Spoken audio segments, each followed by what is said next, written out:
The Namib desert beetle is also looking for something to eat. In contrast to most of the desert dwellers, it is not seeking fresh young shoots. The beetle is on the lookout for plant residues.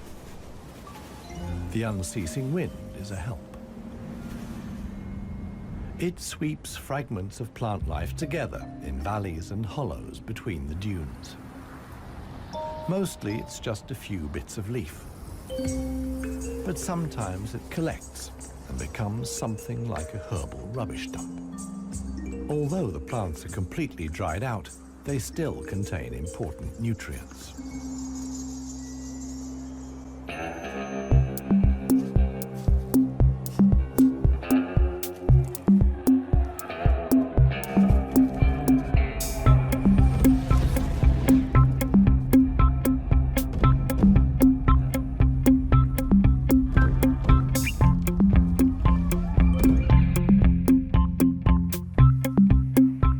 The Namakwa chameleon is one of the most dangerous hunters in the Namib desert.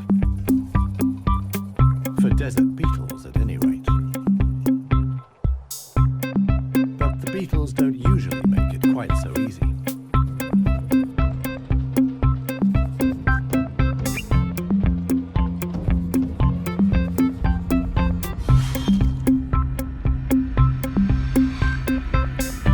The beetles aren't only full of protein, but also provide essential liquids for the lizard.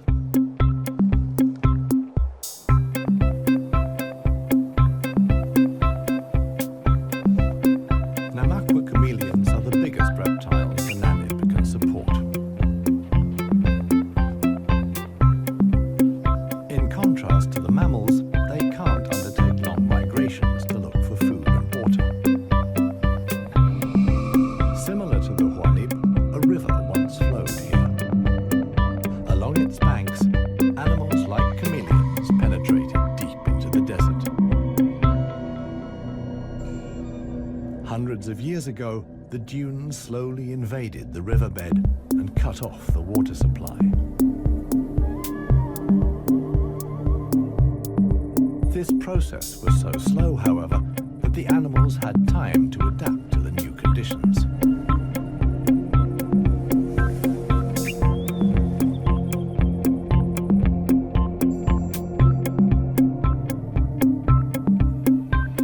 The mammals didn't need such a long period of adaptation. Their ability to migrate over long distances enabled them to conquer the desert much more quickly. The pair of jackals will soon reach the coast.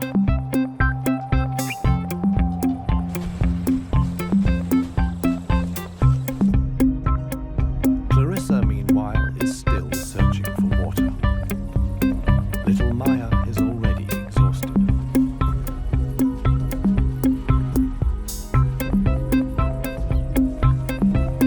The group has to keep stopping. The animals are reaching the limits of their strength. Clarissa can produce less and less milk for her daughter. Suddenly, a commotion as Maya sinks to her knees. But Clarissa urges her offspring onwards. It is their only chance.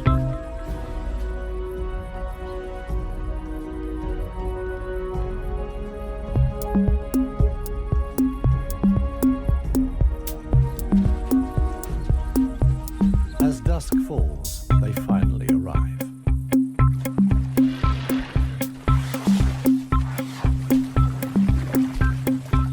Thanks to Clarissa's knowledge, there's something to drink at last. Adult elephants can get by on 100 liters of water a day.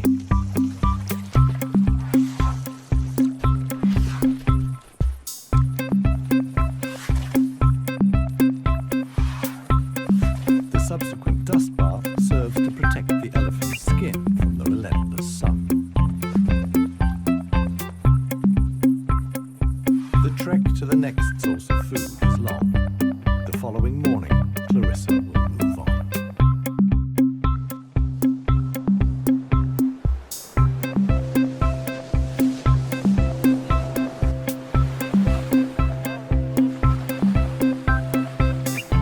jackals have finally reached the sea and move southwards along the coast.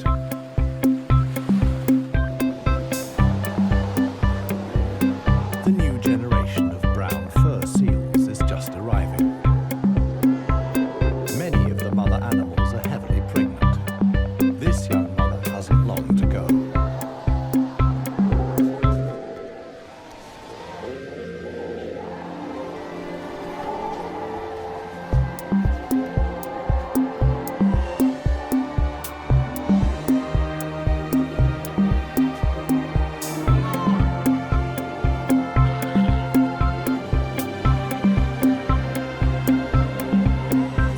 At once welcomes her offspring into the world. Each voice and scent is as unique as a fingerprint.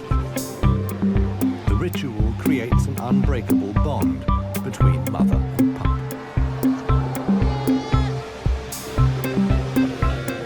Directly after the birth, the pup has to be suckled.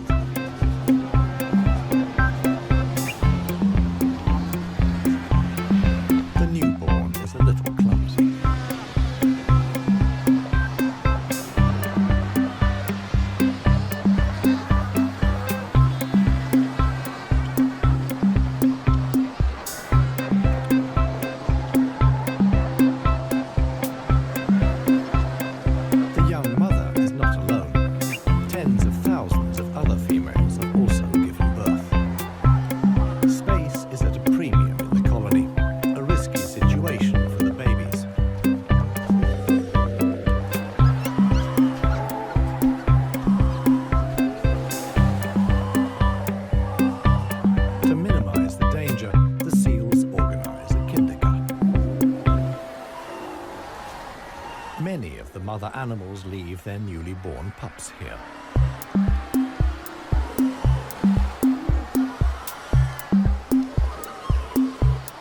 The nursery not only offers the young pups protection, but also makes it easier to find them later.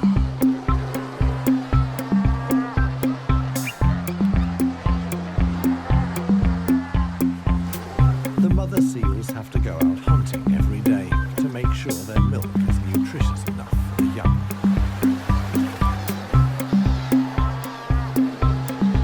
But when choosing the location of the kindergarten, they forgot about the tide.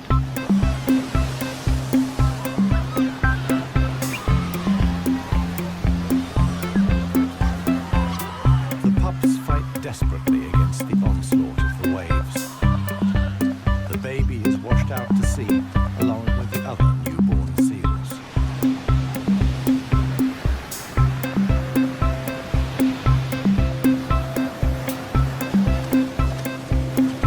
Seal pups can swim, but they don't have the protective layer of fat of adult animals. The pup fights for survival. Another is slowly but surely losing the battle. Within a few minutes, the pups are so exhausted that they can no longer keep their heads above water and drown.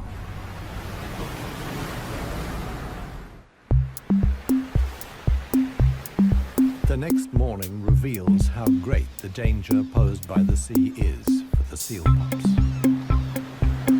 The shore is full of little corpses, washed up by the tide.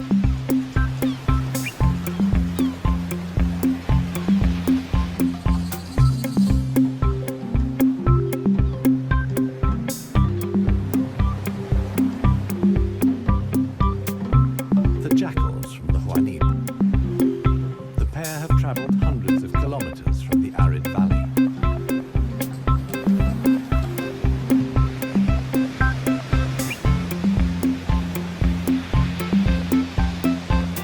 The seal colony is now their only chance of food. Jackals aren't choosy. For them, eating carrion is nothing unusual.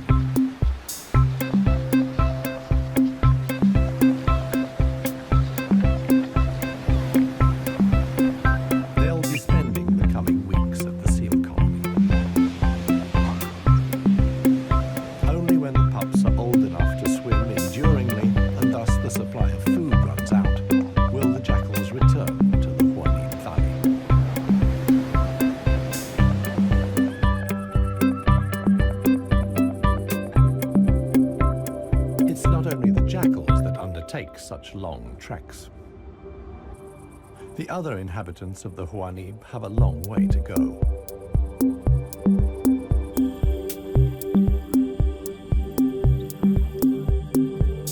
An oasis hidden deep in the desert. Oasis.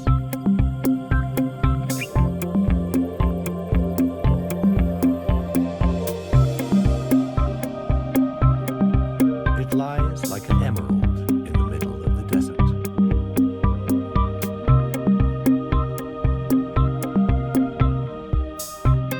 A thin band of loose vegetation lines the watering hole.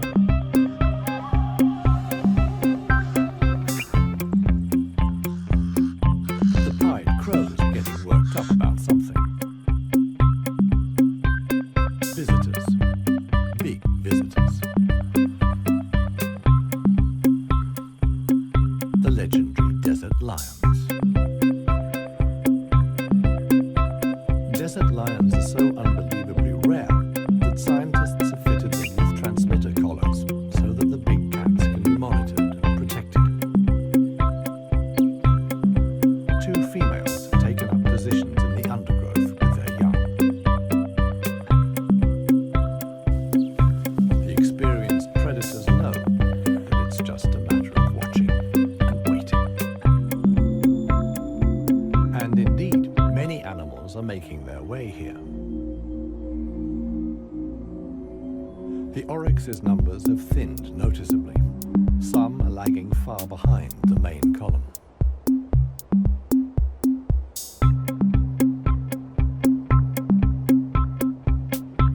After more than 10 days' trek, the first animals finally reach the source.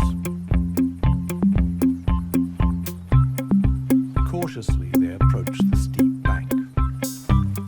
They're in danger of sinking into the soft ground.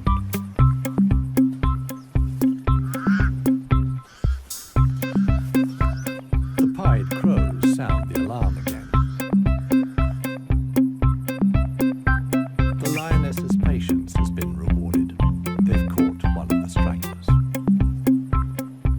One lioness keeps the oryx in check on the ground. The hunting lioness is completely exhausted.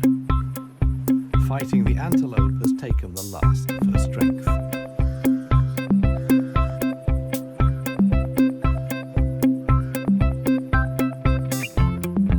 She drags herself back to the bushes to get her cubs.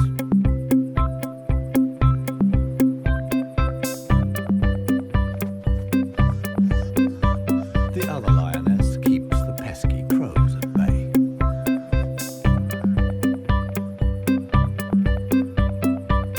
Luckily for the huntress, the cubs quickly grasp the situation. They can hardly wait to get their teeth into some fresh food. All the animals here are fighting for survival. The lionesses won this round. They've enough food now to last the coming weeks.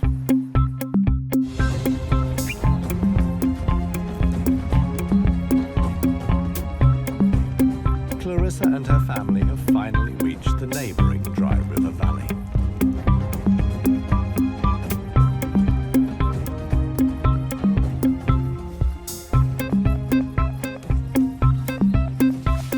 The experienced cow knew instinctively that in times of drought there was some precious greenery here to feed on.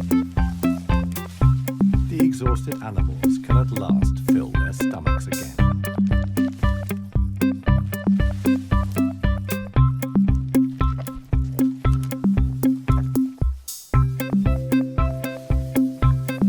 And this is how a happy, full-up baby elephant looks. Maya in paradise.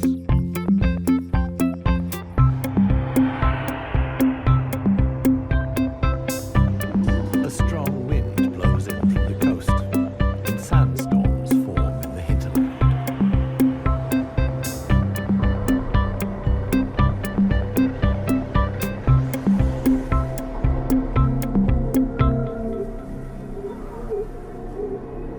They reach the river valley where where Clarissa and family have found food and shelter.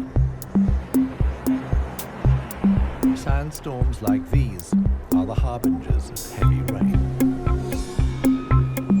Experienced elephant cows like Clarissa know what that means. As soon as it rains, the dry river valleys will be turned into raging torrents that wash away anything in their path. Imminent danger for the family of elephants. Time to move on again. Now the safest place to be is outside the valleys. How right Clarissa was can be seen the following day. Water in the dry river valley. Only every 10 years or so is the rain strong enough for the flood wave to reach the sea.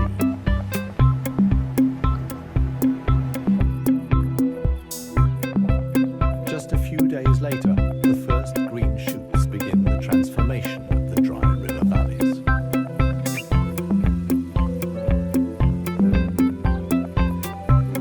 The Huanib Valley, too, is bursting with new life as the first exiles return.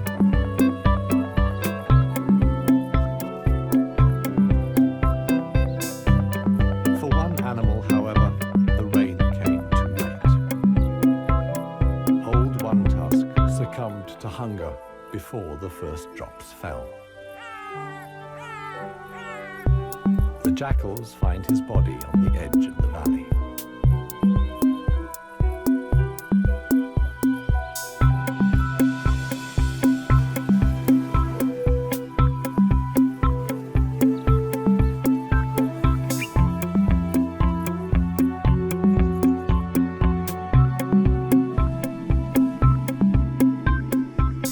The jackals don't approach the body until evening.